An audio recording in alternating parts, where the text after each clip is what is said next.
We'll hear argument this afternoon in Case 09-152, Bruesewitz versus Wyeth. Mr. Frederick. Thank you, Mr. Chief Justice, and may it please the Court. This case involves a vaccine designed in the 1940s that was administered to Hannah Bruesewitz in 1992, some 30 years after scientists discovered a safer way to design the pertussis component of the DDP vaccine. The Third Circuit held that the Bruesewitzes could not pursue a design defect claim under state law, invoking the preemption principle in claiming that the Vaccine Act of 1986 preempted the Bruesewitzes' state law claim. That holding is in error for three reasons. First, the Court overlooked the numerous provisions of the Act protecting manufacturers from liability, but it did not expressly preempt design defect claims.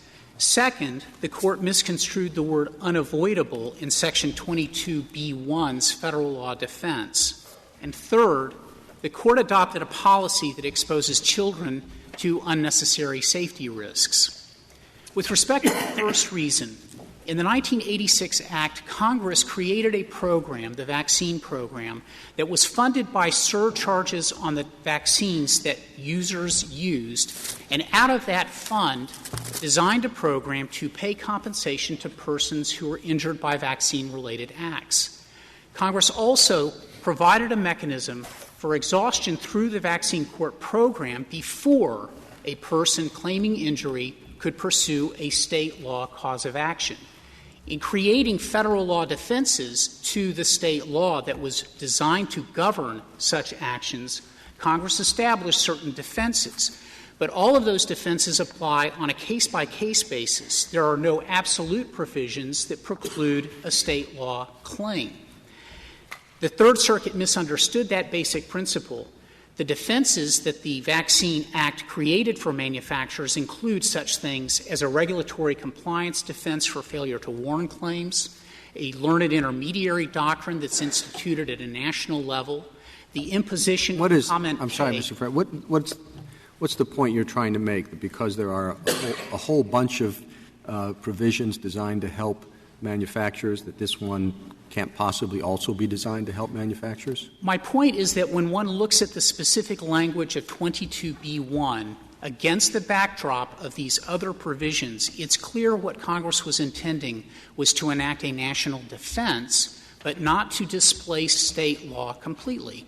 And the question presented is whether on a case-by-case basis the design defect claims that have been brought by the Bruesewitzes are displaced as a matter of law. I would have thought the argument would go the other way, that because they set up a compensation scheme, that was a good sign that they didn't want to allow state law claims. And if one looks, Mr. Chief Justice, at Sections 21, 22, and 23 of the Act, what 21 provides is that the claimant can elect not to accept the vaccine court judgment.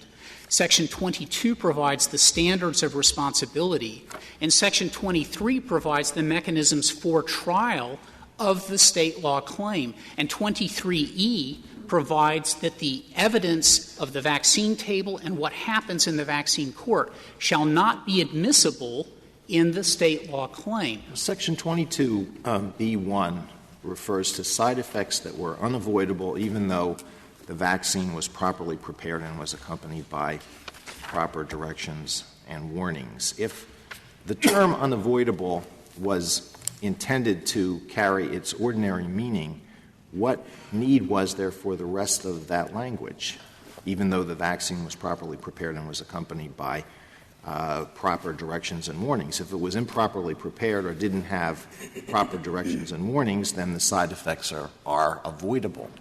So that language is surplusage, isn't it, if unavoidable really means unavoidable? What Congress was intending to do, Justice Alito, was with the word unavoidable to use a word that had a settled meaning at the common law.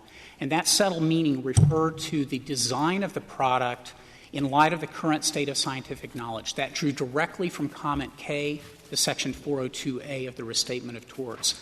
And in Comment K, which tracked the structure of the restatement provision itself, the general rule for the restatement was strict liability for dangerous products, quote, although the drug is properly manufactured or properly warned against. But isn't it true that at the time there was a distinct minority view that you could not recover for design defects for vaccines? There certainly was a debate. The majority view, however, was to adopt Comment K as a defense to strict liability claims on a case-by-case basis. And the cases that we've set forth, I think, illustrate that. Even the cases that the other side cites, several of them had been overruled by the time the 1986 Act took effect, and there was a decided shift in favor of a case-by-case application of Comment K.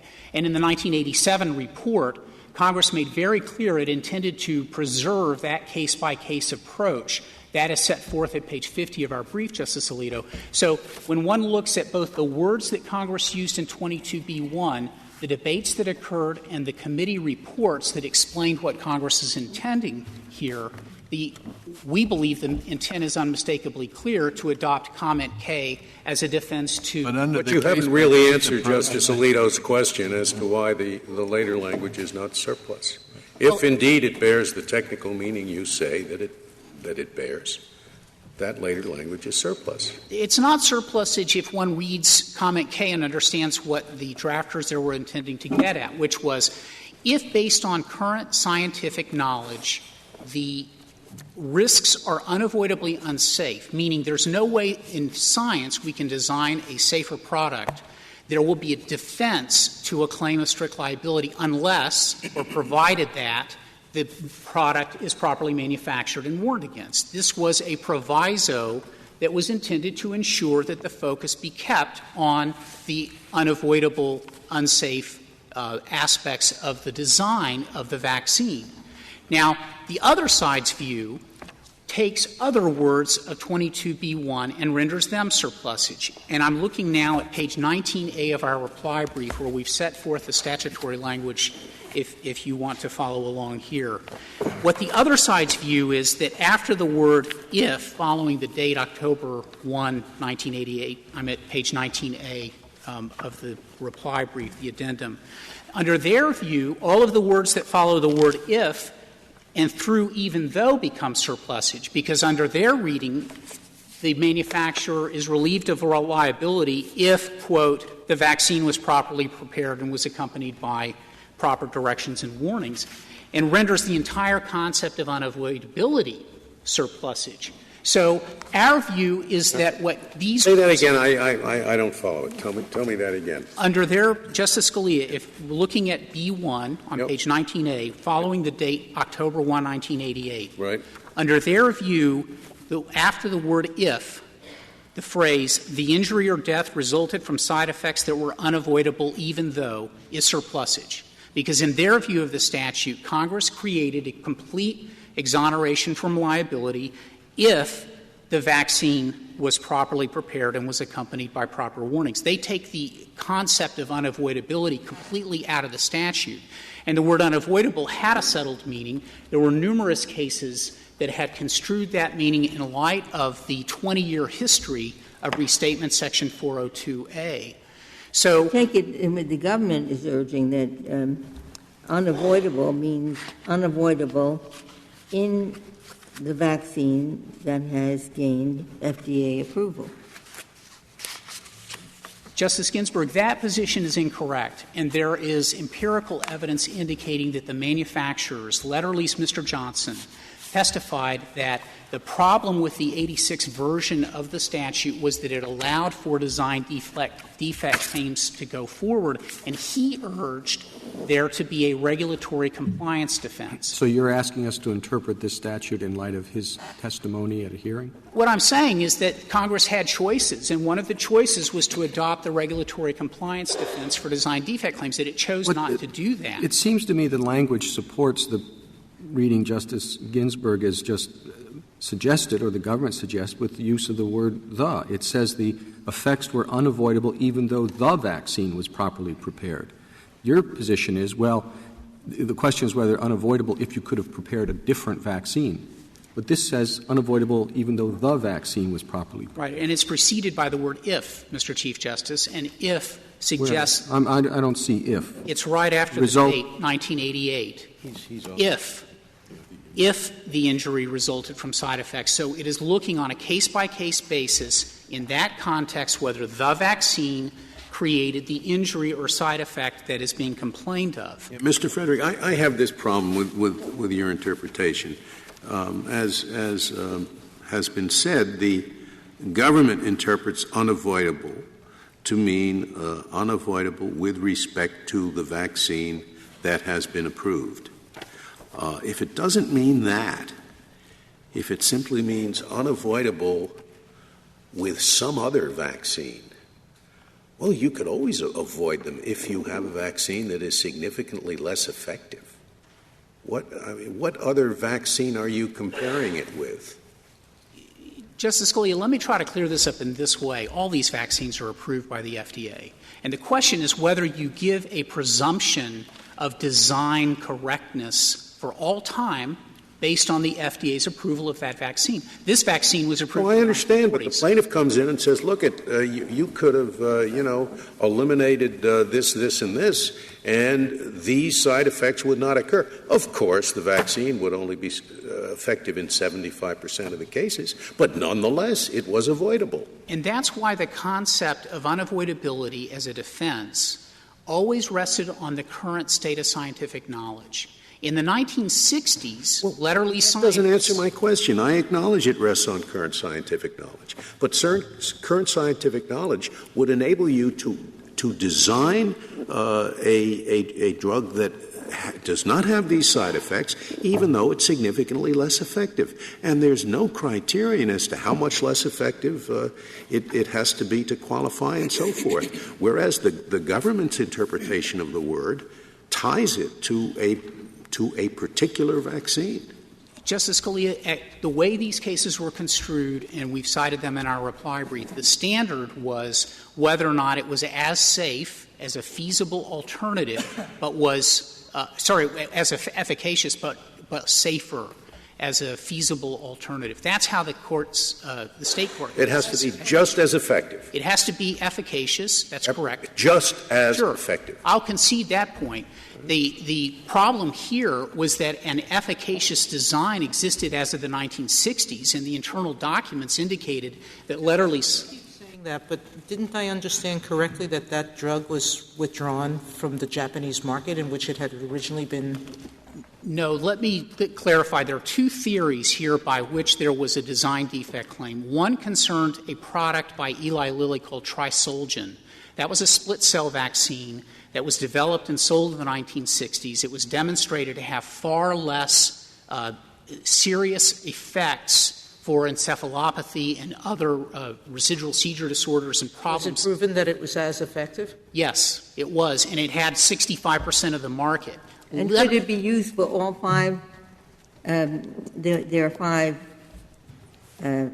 inoculations in this series. That's correct. One of them was not approved for the first three. That's the second one for Justice Sotomayor. This was an acellular technique that had been studied in the United States in the 1950s and eventually was developed by the Japanese in the 1980s. That acellular technique was eventually approved by the FDA in the mid-1990s and is now common in all of the three-part DDAP vaccines that are currently on the market. Our point is that the scientists bilaterally knew about that acellular technique. They were beginning to do tests, but they didn't aggressively do it for economic reasons. And that has never been But if there is a safer alternative, it must be pursued regardless of cost? No, there's a reasonableness standard. The standard of due care that state law and tort has always had is what is a reasonable manufacturer do in same or similar circumstances. But that's a question ultimately of fact, whether or not the economics ultimately a fact in a case-by-case determination in every state. The manufacturers would probably be worse off under your approach than if they didn't have the law at all, because the law seems to at least qualify comment K. Justice Kennedy, that was the whole design of the vaccine program. Because if you channeled most claims into something that the manufacturers didn't have to defend against or pay the judgments of, the thought was that the vast, vast majority of people would never go to state court. And it would only be in those rare circumstances like the problem we have here where the vaccine court awards nothing that the Bruesewitzes even had to go to state court. Had they filed their claim a month earlier when residual seizure disorder was still on the vaccine table, we wouldn't be here. Why was it taken off? There was a debate in the scientific community. The Institute of Medicine believed that residual seizure disorder was medically proved to be a causative factor from the pertussis component of the DDP. There was a disagreement by folks in the Secretary of Health and Human Services as to whether or not that was sufficient to justify legal cause. But didn't the special master find went in the compensation proceeding that causation had not been proved? Yes, and it was a proceeding, Justice Ginsburg, that had allowed for no discovery against the drug manufacturer. So you say that in court you could prove causation because you have discovery, although you couldn't prove it before the special master because discovery was very limited. That's our submission, and that was the design that Congress intended. That's why what happens in the vaccine court under Section 23E as a matter of law is inadmissible in a subsequent state court action. Can you add that maybe this is a good point, but I would like to know what your response is. I'm not asking you in either a hostile or friendly way. The assume for the moment that the language I cannot find clear one way or the other. So I think it's ambiguous. At that point, what is your response on that assumption to this brief on the other side from the American Academy of Pediatrics and 21 other physician and public health organizations? What the pediatricians here say is that if you win, we're turning this over to judges and juries instead of the FDA and other specialized agencies, that the result could well be driving certain vaccines from the market, and basically a lot of children will die. And that's their claim. And I think that their legal argument there is that wasn't Congress's purpose. Congress's purpose was the contrary. So leaving the language out of it, I would like you to respond to what I'd call that purpose-related, fact-related argument by these particular people. If I may, let me make 2 points, Justice Breyer, the legal point and the policy point. The legal point is this Court's cases make clear that there is a clear statement principle.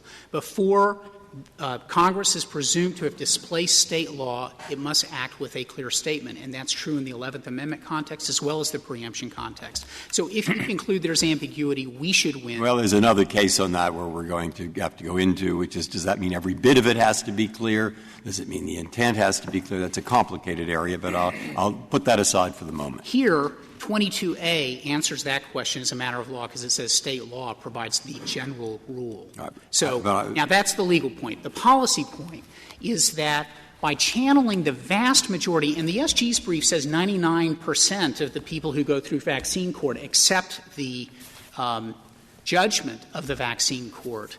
And on the First Circuit, the Schaeffer decision, which you wrote, Justice Breyer, said that even in the instances in which people lose in the vaccine court, they may regard the hurdles and obstacles of the state court process to be so great that they don't bother to try. It's difficult to win these kinds of cases. Explain why. Because proving causation and proving the availability based on science of an alternative design is not something that is a relatively easy thing to do. All right, but that's why I asked the question. Frankly, if I see the Academy of Pediatrics telling me one thing, and I, in an earlier case, wrote the other thing, I do tend to think I could have been wrong. And that's why I'm asking you, is that the best you can find on the other side, namely something I once wrote in a case, or are there other things? It happened in the moment to come to mind, Justice Breyer. The point that I want to make is that the threat of liability is only a realistic one if there's a threat that there's actually going to be payment at the end. And plaintiffs do not bring cases to lose. They bring cases if they have a reasonable prospect of winning based on what the evidence would show a design defect to be. And so when Congress set up this system and it exonerated the vaccine makers of 99% of all cases that are going to go through the system claiming defects or problems. If you ask manufacturers around the country that you get a special defense against punitive damages, you get a regulatory compliance defense for failure to warn, you have to have a trifurcated proceeding, and you're not going to have to pay damages or defend the actions 99% of the time, most manufacturers in the United States would take that bargain.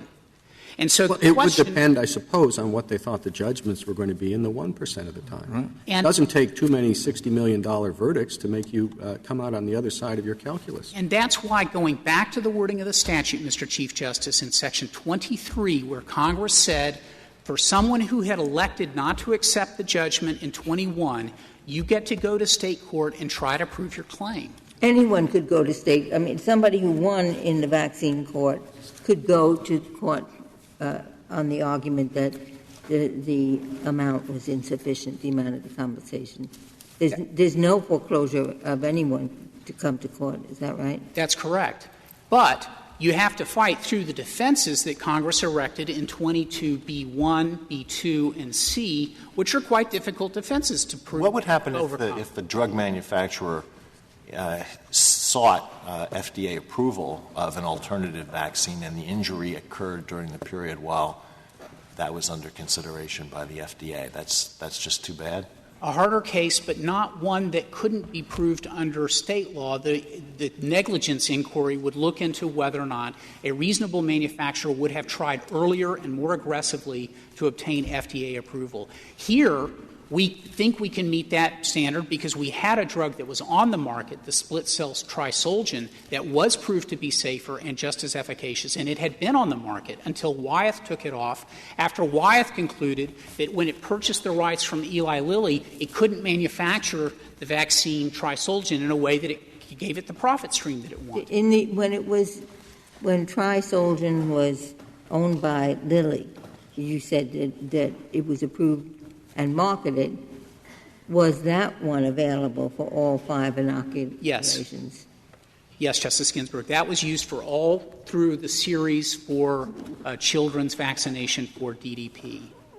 And the problem here with the other side's approach fundamentally is that not only does it render part of 22B1 surplusage, and not only does it ignore the many benefits that manufacturers got, but at the end of the day, it allows for an exoneration from liability even for manufacturers who know there is a safer design available. And that fundamentally is something Congress never would have imagined that manufacturers would invoke an immunity from suit even when they knew there was a safer way to design. Does the Secretary have the authority to withdraw certification on the ground that it's no longer safe, pure, and potent? Yes, Justice Kennedy, there is. So you're assuming that the manufacturer knows something that the Secretary doesn't? No. Our submission, Justice Kennedy, is that for many vaccines there is no safer alternative and there could be no design defect claim. But for those instances in which there is a safer alternative, the burden under state law is for the manufacturer to act reasonably in pursuing the safer design, if that is available. There is no provision in the FDA regulations or under statute for the FDA to engage in a comparative safety analysis. Is there any provision in the regulations that require a manufacturer to withdraw a drug earlier than when the FDA tells them to? Not that I'm aware of.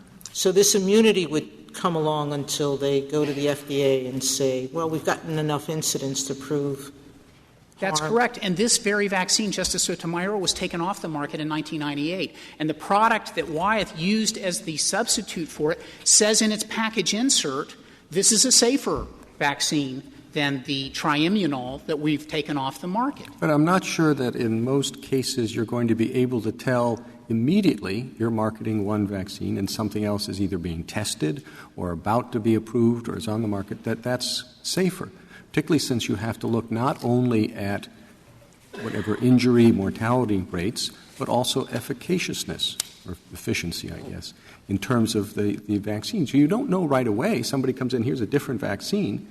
Your vaccine causes one death every 10,000 doses or whatever it is. And the other says this is better. It's one death every 12,000 doses. And you say, well, but ours is more efficient in stopping the vaccine. Well, how much more efficient? Well, it depends on the judgment of a jury.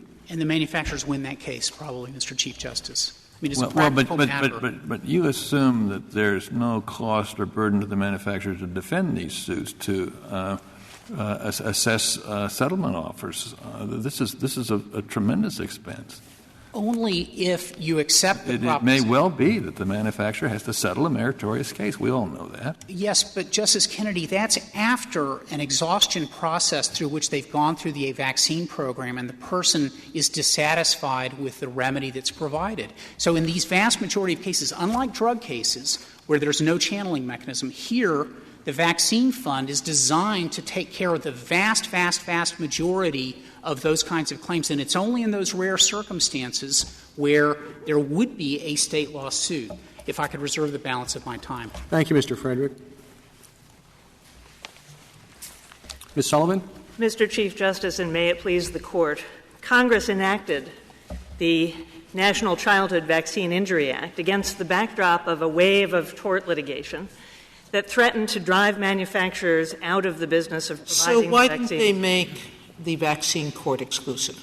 There's plenty of administrative systems that preclude state law actions altogether and place you in administrative proceedings. So if their intent was to drive out state lawsuits, why not do that? Because, Justice Sotomayor, the kind of lawsuits that caused Congress concern were the very kind of lawsuits that are expressly preempted by 22B1, and that is design defect claims, which have the exact problem that was just being discussed. That for a design defect claim, as Justice Scalia pointed out, the challenge that is brought to the vaccine that was approved by the FDA can be challenged as less safe than some alternative vaccine, bounded only by the imagination of the experts. It was those design defect claims that were the problem. So have you taken care of that with Dobbit? I mean, won't most of these cases get resolved on a motion for summary judgment? Not design defect claims, Your Honor. Just to go back to 1986 and what the crisis was, as the 1986 House report makes clear, the manufacturers were being driven out of the vaccine business, imperiling the nation's vaccine supply by design defect claims that did survive summary judgment and that did lead to the danger, as Justice Kennedy pointed out, of settlements. Please point me to, in the FDA regulations or law, where the FDA, in giving a license to or permitting a new vaccine, actually looks at whether that vaccine is the most efficacious way with the least serious harm to the population. Is there a regulation that requires that judgment by them before they issue permission to market? There is not, Justice Sotomayor. What the FDA is empowered by regulation to decide under the Food, Drug, and Cosmetic Act is whether a vaccine is safe and efficacious. All right. Then what is the motivation? If there's no approval mechanism for the FDA to look at that issue, what's the motivation for manufacturers to voluntarily remove a drug that is causing harm to the public before the FDA acts? If they're completely immune under your reading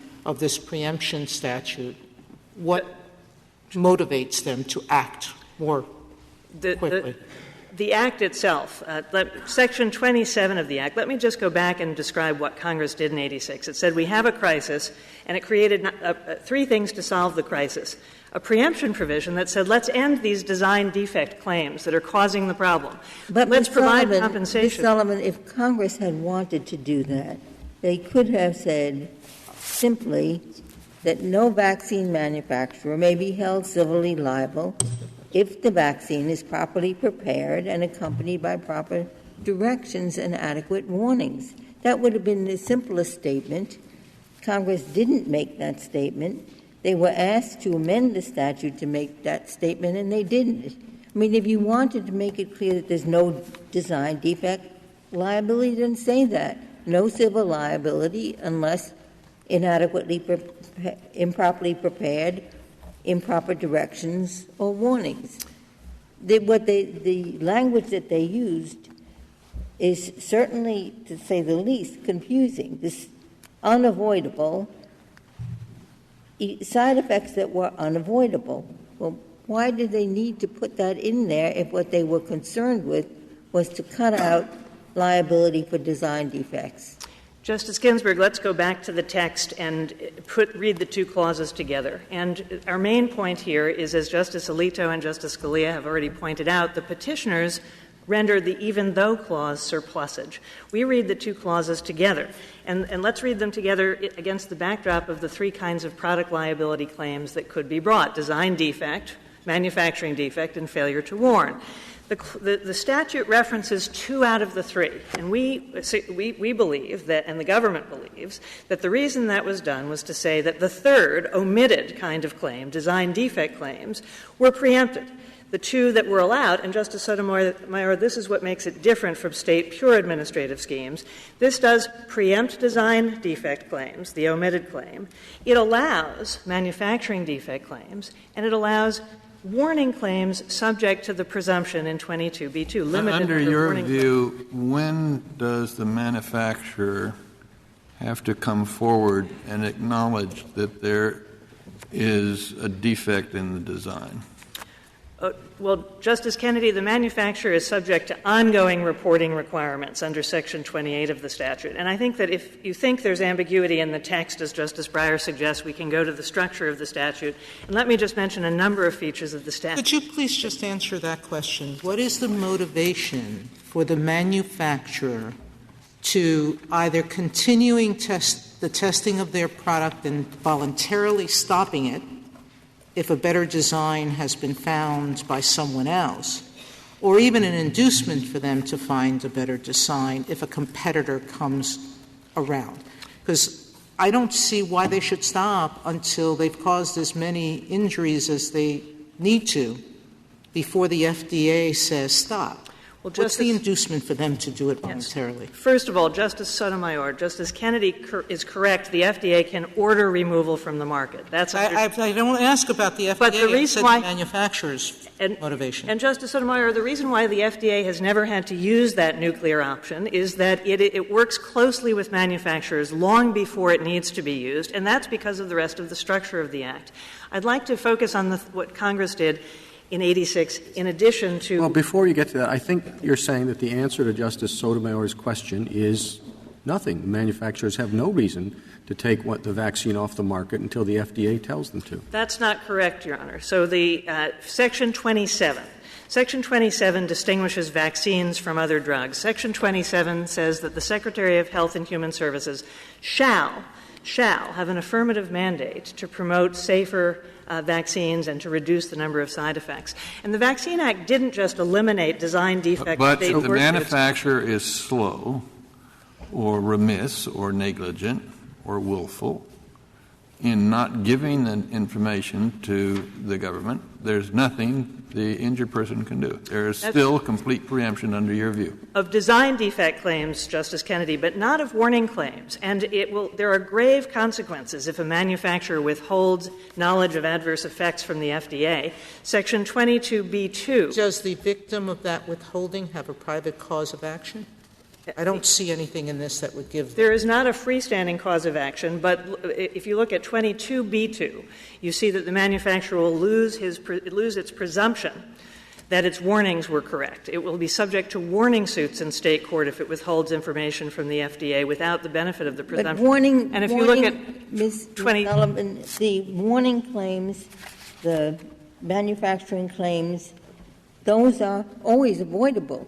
Always avoidable, exactly, Your Honor. But so what can be, the only thing that can be unavoidable is the design defect. That's exactly right, Your Honor, and that's how the text makes sense. To go back to the text says there are two kinds of avoidable side effects. Side effects that come from improper preparation. Well, of course the manufacturer can avoid those. It can prepare the vaccine better without contaminants. And it can avoid warning defects by changing the warning. Well, the warning doesn't have to say, warning, we could make something better if we wanted to. It does not. That's correct, Your Honor. Or there is something better on the market than this that won't cause that. But look, Mr. Frederick has told a story that perhaps has misled the Court into thinking that there was a safer vaccine in the 1980s. There was not. And just to tell the story of a success in the way that FDA worked with the scientific community and the national government worked with manufacturers to produce a safer vaccine. Well, can we be concrete and concentrate on this try slogan, which, according to Mr. Frederick, yes, Eli was producing and it was available for all 5 inoculations, and then Wyeth bought it, and then what? Justice Ginsburg, Tri-Solgen was a split-cell vaccine. It was manufactured and produced by Lilly in the 60s and withdrawn in the 70s. But Mr. Frederick is incorrect that the government ever deemed it as effective and safer than the whole-cell vaccine, triamulol, that was administered in this case. And if I could refer Your Honor to page 19 of the Respondent's brief, we cite to 50 Federal Register 51051 and 52. That's where the FDA specifically determined that Tri-Solgen was not safer than triamulol with respect to seizure disorders or other severe effects. It simply had it may have involved less local effects like fevers and rashes. So there was never any government determination that Tri-Solgen was safer. And in fact, Tri-Solgen came off the market. Why? Because Section 27 worked. The federal government worked to promote safer vaccines. How does it do that? Look, I think the difficulty I have is this. Imagine vaccine X saves 10,000 lives, but inevitably 20 children will be killed. All right, that's inevitable at time period 1. 5 years passes. The manufacturer now realizes he could save 3 of those 5 people. All right, is there anything in the law that requires him to tell the FDA that that is so? There is not anything that requires him to tell the FDA. All right, then if there is nothing that requires him to tell the FDA what comes along, what I think your opponent is saying is at that moment it is no longer an unavoidable harm. And there is nothing in this statute that says that unavoidable-ish harms that avoidable harms are taken away from the courts. So what is your response to that? He's saying all the unavoidable ones are taken away, but not the avoidable ones. And now we have an example of where okay, so what is your response to that? That unavoidable in the statute is a term of art, and to the extent that comment K is relevant at all, Mr. Frederick says, Congress was adopting comment K, the majority view. Well, first, there was not a majority view. You want to read it specially to mean unavoidable and avoidable. Let's assume you're right about that. Let's assume that, or at least it's ambiguous. If that's so, then what's your response to the question I raised before? That is that he says that if you allow judges and juries to decide only the question of avoidability, there will not be the harms that the childhood pediatricians thought there would be, because most people will go to the court, to the vaccine court anyway. There are very few such cases, and there will not be enough liability to drive manufacturers from the market. Well, you heard him respond to that. What's your response to that? First, there will be enough liability to drive manufacturers from the market. And let me correct some things that Mr. Frederick said that were not true. The vaccine court, 99% of those who receive monetary judgments in vaccine court, the administrative no-fault system, do accept their award. But what Congress was concerned about was those who lose in the administrative system and then go take their second bite at the apple in state court, where, as has been mentioned, they're not bound by any findings in the vaccine court. 23E says — just a minor point, but I thought if you went into the vaccine court, you had to sign something saying you weren't going to go into a tort case. I'm wrong about that. No, you go into vaccine court and there is an exhaustion requirement. 22B1 must add something to the exhaustion requirement. We say it adds a preemption provision. But you can elect at the end to take the judgment or not. Those who get money in vaccine court, 99% take it. What we're worried about is the 64% who lose in vaccine court. What do those 64% do now? What's the percentage of those people that actually go into court now? I can't answer that, Your Honor. Is that because whatever the percentage is, proving causation is never easy? That's true, Your Honor. For a non-listed But there are 5,000 claimants in vaccine court now who claim there's a relationship between the mumps, measles, and rubella vaccine and autism.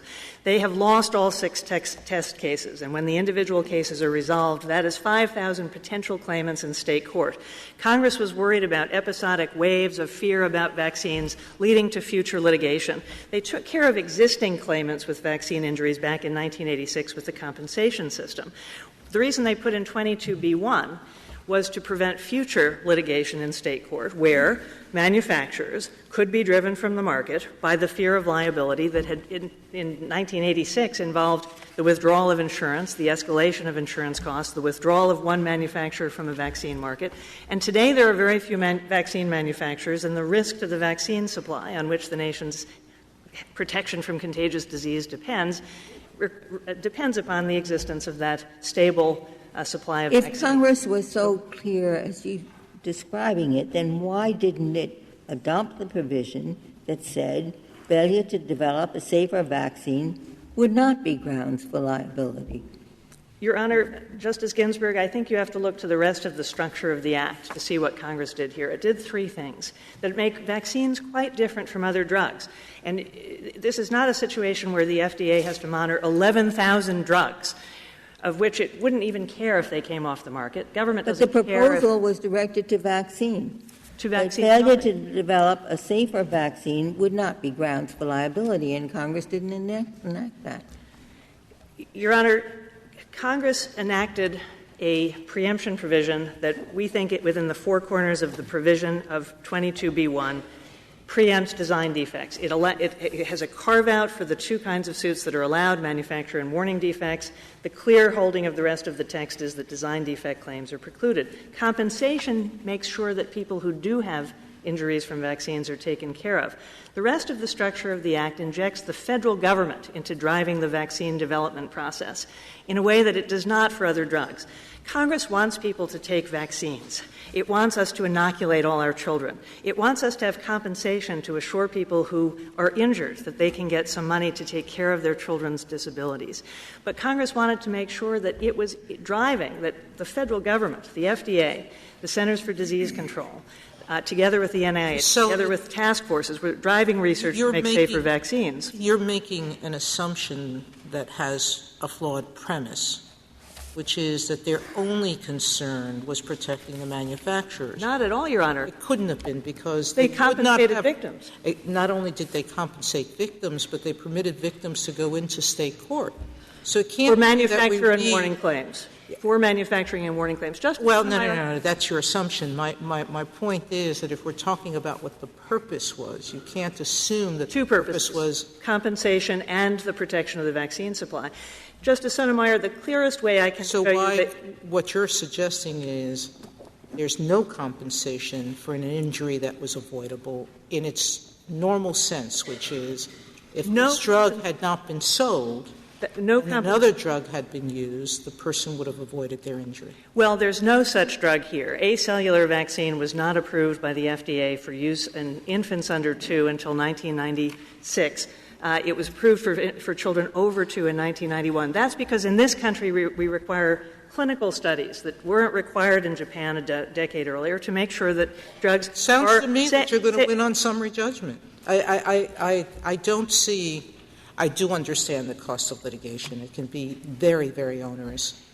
So I'm not trying to minimize it, but I do think that there's a whole lot of hurdles in place before a plaintiff wins on one of these claims. Justice Sotomayor, manufacturing claims and warning claims are susceptible to summary judgment. Design defect claims are not in the same way. You're shadowboxing against an infinite number of theories about how there could have been a safer vaccine. But the clearest way I can say why Mr. Frederick's interpretation can't be right, if you concede at least one purpose was to protect manufacturers, to protect the vaccine supply, in addition to compensating victims, Mr. Frederick's reading of 22B1 does not serve that purpose. He reads 22B1 to leave manufacturers in the exact same place after the Act that they were before. Go to state court. Try to show that there was no safer alternative because they set vaccine. up this whole compensation scheme where everybody agrees the manufacturers got this compensation scheme which took most of the cases out of state court. So to say they were left just like they were before they were exposed to all these claims, now only to a very small part of them. That's not quite right, Justice Ginsburg. The Act allows all losers in vaccine court to go to state court. There are 5,000. Yes, I got that answer from Mr. Frederick before, but most of them don't because it's cheaper, faster, and it's been working well. For vaccine court winners, that's true. For vaccine court losers, the fear was that these lawsuits would drive manufacturers out of the market, even if the manufacturers could win in the end. For a preemption provision to do any work, it needs to attach at the beginning of the claim. 22E, for example, refers to bringing an action. 22B1, to do any work to protect manufacturers, has to attach to prevent the cause of action from being brought. I'm still not clear what answer you gave to Justice Ginsburg's question. Said, why didn't Congress put this out in plain words? There should be no liability for design. Is the answer sloppy drafting? Are you reluctant to give that answer? Well, Justice Kennedy, it could have been drafted a different way, and it would have meant the same thing. We think the best way to read the two clauses together, unavoidable even though, is to refer to what comment K meant. Now, comment K used the term unavoidable. We know Congress was thinking about the term unavoidable. We know that because in the 1986 House report, the Congressional Committee says, we'd like to enact the principle of comment K.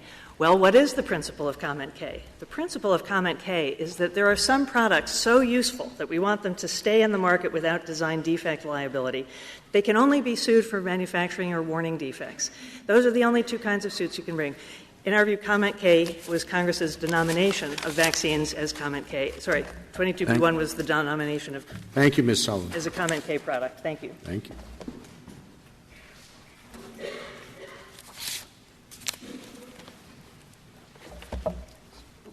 Mr. Horwich? Mr. Chief Justice, and may it please the Court, I think the Court finds itself actually three-quarters of the way through the argument without actually hearing about the most important federal agency that's involved with this, which is arguably not the Food and Drug Administration, but the Centers for Disease Control and Prevention. And so with respect to the question about what is it that is governing whether a given vaccine is subject to the Act and what are the incentives and who's actually making the decision and who's trying to determine if there's something better that's out there that we should be pursuing, that is the mission of the Centers for Disease Control and Prevention. That is why Congress took the original table. The vaccines that are on the original table in the statute were taken from CDC's recommendations that reflect CDC's expert scientific judgment based on the input from the medical and scientific community of what vaccines do we have that are the ones we should use to protect the public health. Do they get the information from the manufacturers? And, I mean, would they find out if, in fact, there had been a change and there was a safer alternative? Well, let me answer that in two ways. The first is that the nature of vaccine research is not something that manufacturers do in a cloistered laboratory somewhere. So it's actually very unlikely to imagine that a manufacturer somehow comes uniquely into possession of this knowledge. I mean, in fact, the federal government spends billions of dollars doing vaccine research that government scientists themselves perform. The government sets the agenda for what are our targets for development. The research agenda to pursue the acellular pertussis vaccine was something driven by the federal government. The federal government made a choice and said, we don't want manufacturers and our scientists pursuing the tri-Solgen approach and trying to improve that. We don't understand that vaccine very well. We know the ultimate target needs to be development of an acellular vaccine. And so that's the research path that's Suppose then that suppose I look into this, which I will do, the CDC and what they do, and suppose I become convinced you're completely right, that this is a government agency that's on top of this and the chances of something going wrong are very small and they'll figure it all out together with the manufacturer. Okay, suppose I conclude that. What do I do about this word unavoidable? Now, I can't say that the word unavoidable, it's pretty hard to say that word unavoidable means avoidable. And I am, in fact, like to look to the purposes of the statute, but if something says day, I can't say it means night. And so what is it about this word that allows us to say that it's avoidable? Well, I think the answer to that actually came in a question that Justice Ginsburg posed to Mr. Frederick, which is that unavoidable is being used in the sense of, okay, what are the vaccines that FDA has approved, that CDC has recommended for routine administration to children, and that are the ones that the federal government has determined are appropriate, therefore, to protect the public health. And given that that's the state of affairs that we're in, was this injury? To show that, remember, they only want to say, because of special circumstances, this is an avoidable injury. I think I'm right on that. And so the best place to look, in your opinion, for me to look, to show that this word of unavoidable includes that avoidable claim, is where? I think the way to understand it is to see that, as the committee report, the 86 committee report says, that what Congress is trying to convey in using the word unavoidable is that it is respecting the principle of comment K, which is the principle that socially beneficial products that nonetheless have these adverse effects ought to be on the market, and we ought not allow tort law to push them off the market, which is exactly what — going back to the point you just started with, yes. Which was, is the Control Disease Center, is it making a judgment before it approves a drug for licensing that it's the most efficacious drug on the market? CDC does not issue a license. No, but the way the statute works is that the statute only covers, in its present form, the way I'm referring now to the present version of the provision in the statute that explains how vaccines become subject to the Act, because not all vaccines are. The provision is in 14E of the Act, which I believe may not be reproduced in any of the papers. But it basically says that two things have to happen. One is that before the vaccine becomes subject to either the compensation program or the preemption provision, is that CDC has to recommend it for routine administration. And that is a judgment that CDC makes with the advice of the Advisory Committee on Immunization Practice. Where do I look at that? At what documents did I look at to make a judgment that, in fact, CDC is doing what I asked, that it is looking at the question of whether this is the most efficacious drug with the least adverse effects? Is that a judgment it's making? We know the FDA is not. Are you representing to us right now that CDC makes that judgment? CDC makes that judgment and announces it in a reasoned, published announcement in its official journal, which is the Morbidity and Mortality Weekly Report. And so for every for every vaccine that it recommends for routine administration, it publishes a notice in its journal explaining these are the products that we are recommending for routine use. This is the studies. This is the development of them. This is our basis for this determination. And so that will include comparisons to other drugs on the market. Well, there often won't be other drugs actually on the market to compare it to, but there will be a vast body of scientific literature that, again, is not exclusively within the manufacturer's control because it's been produced by the federal government, by other countries' public health agencies, by academic scientists, that CDC will reference or its advisory committee will have incorporated in its recommendation. So it doesn't make a determination that the one that they're listing in their morbidity report is better than one that's out there? This is a situation where there were two of them out there. Well, there were not two out there, Mr. Chief Justice. At the time of this, there were two forms of the out there. I'm sorry, if I can ask at what time you're referring to? Well, the comparison between the vaccine that caused the harm and the one that Mr. Frederick's client says was more efficacious, and therefore the harms were avoidable. Right, and I'm never. There must be a situation where the Centers for Disease Control alert people to the fact that there is a particular vaccine that they think manufacturers should produce. And there's another vaccine addressed to the same disease already on the market. That's never the case. They must improve the vaccine. Yes, we wouldn't have this case. Certainly they do. And I mean, so when they publish that information in their weekly report, do they compare it both with respect to losses or mortality and with respect to efficiency to the other vaccines on the market? Yes. Let me give you an excellent example of that, which is probably familiar to the Court, that there are two types of polio vaccines. There's the Sabin vaccine, which is associated with certain very rare but severe side effects, but which is extremely efficacious at protecting a population. And then there's the Salk vaccine, which is not associated with those same side effects, but which is not as effective at protecting a population. Now, CDC made a determination, and this was the determination in effect from the 1960s through the 1990s, that the Sabin vaccine, the one that is quote-unquote less safe, was the appropriate one for use because it better served the public health. Now, this is a dynamic process that CDC is continually engaged in, and so as polio approached global eradication and you're not as concerned about actual control of disease running in the community, CDC transitioned its recommendation to the Salk vaccine. So I think that answers the question that CDC is making determinations in this regard in a comparative way. And I think it would be extraordinary then to have juries, to imagine that Congress set up a system in which juries would effectively be second-guessing decisions like that, because CDC has made So it has not only given that information, it has also said in this weekly report that this is the one we want you to make.